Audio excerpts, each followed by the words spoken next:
Good evening. Welcome to Curriculum Night. I'm Mrs. Alexander. I'm sorry that we couldn't do this in person, but I'll do my best to take you through what our class looks like both online and hopefully when we're back in the classroom soon. So welcome to Curriculum Night. I'm going to go over our lab class.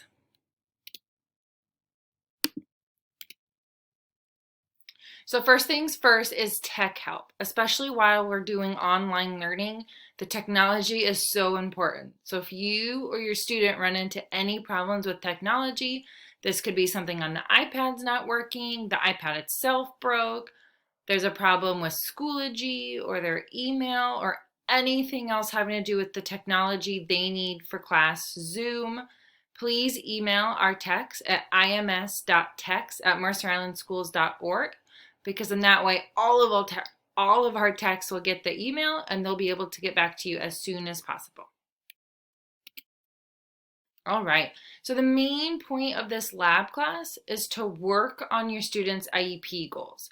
So if they are not in a specific special ed, math, or language arts class, then they're in the lab so we can work on their goals, whether it be in writing, reading, math, social emotion, or organization. So we work in small groups or one-on-one, especially with the online. We're working more, when we're in smaller groups, we might do breakout rooms so that the other group isn't hearing each other.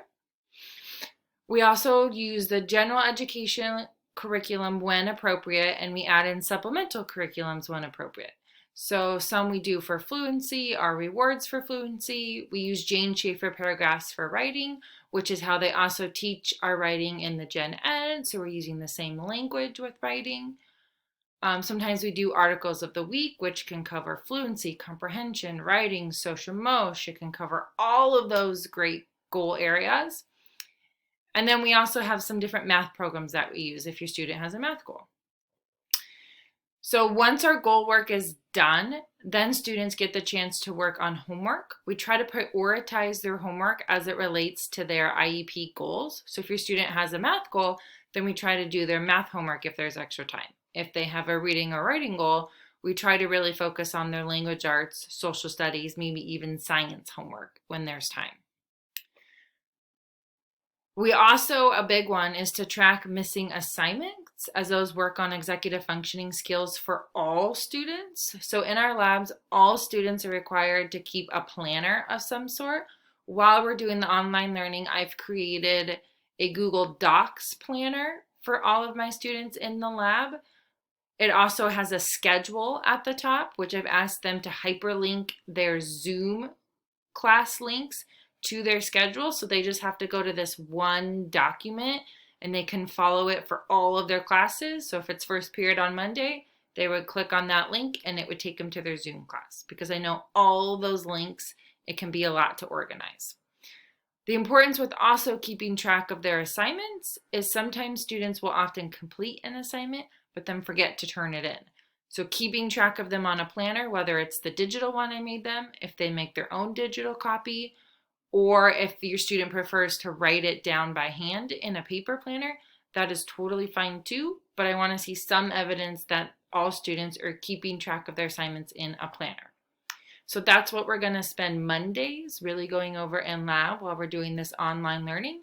Since Mondays are our shorter class periods, we're going to be looking at all of their WEGs, which are the week at a glance documents that they get for each of their core classes.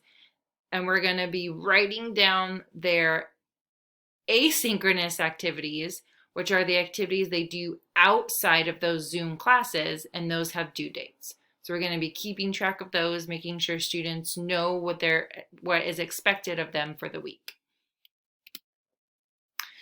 So then the other part of this IEP lab class are the IEP meetings. So your student has an IEP meeting to rewrite their IEP, and this happens annually. So every school year they will have an IEP meeting to write a new IEP. So these will be scheduled ahead of time by the case manager. For the majority of my students in the lab class, I am their case manager. So I handle writing their IEP, contacting you as the parents, making sure accommodations and modifications are being applied in all of their classes, and that sort of thing. So, as we are online now, if any IEP meetings come up while we're in this virtual online world, then the IEP meeting will held virtually, either over Google Meet or Zoom. Once we're back in person, then hopefully we'll be able to have in-person IEP meetings again. So we add your input to the IEP by getting that ahead of time. And it's really great, especially at this age, if students can start attending the IEP meetings, as in high school, they're really a big part of it because it's their education. So getting them involved in it now in middle school is a really good way just to get them taking initiative for their education. All right, so some tips to make this a successful year for your student.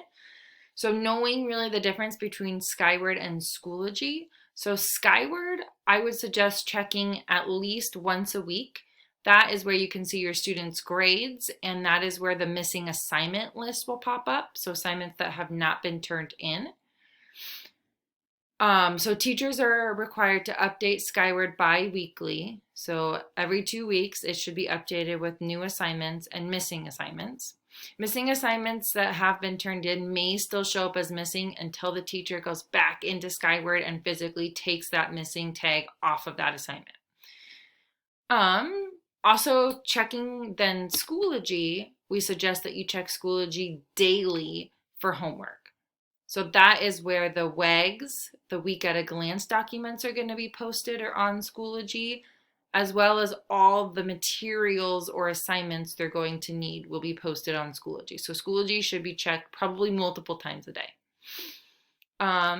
If your student has physical copies of assignments, especially when we get back into the classroom, we suggest a halfway box at home for assignments that they've gotten back, but holding on to them until the end of the trimester, just in case something happens with grades. You don't want to get rid of it. So contact teachers, so general ed teachers, if there's questions on specific assignments or projects. And now that we're in online learning, all teachers have office hours at 2 different times in the afternoon. So if your student has a question, we really want them utilizing those office hours to get help from their teachers. And then contact me, or if your student has a different case manager, contact them if you have other questions or concerns about an accommodation, or your student's really struggling with this class and we need to brainstorm how to support them. So with all of those other questions, please contact your case manager. So thank you for your time. We will be sending out a Google form after this for you to fill out with any other questions that you may have. Have a good night.